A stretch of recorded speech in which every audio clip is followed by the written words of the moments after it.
Sa kilos gobyerno, pagpapalakas ng kampanya kontra droga sa Rojas City sa lalawigan ng Capiz, kasado na. Para sa mga detalye, balita mo kami, Jules Giang. Nangako si Mayor Angel Alan Celino na ang kabisera ng probinsya ng Capiz ay drug-free na pagdating ng taong 2014. Ang hangaring ito ay suportado umano ni Secretary Mar Rojas ng Department of Interior and Local Government o DILG.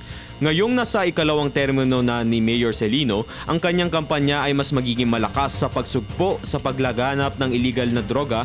Ang hangaring ito ay may isasagawa gita ng maraming mga pamamaraan. Isa na rito ang pagsasagawa ng random na drug testing. Ayon pa kay Celino, bagamat naging maganda ang reaksyon ng DILG sa lahat ng mga ginagawa ng pamahalang lokal na Rojas City, marami pa rin mga bagay na dapat pang paunlarin. Nabanggit din ni Celino na sa 47 mga kapitan sa iba't ibang barangay sa Rojas City, 39 dito ay mga taga-suporta ng kanyang administrasyon. Isang mahalagang bagay na magtitiyak na magiging matagumpay ang kanilang kampanya kontra illegal na droga. Para sa Telebisyon ng Bayan, ako si Jules Giang.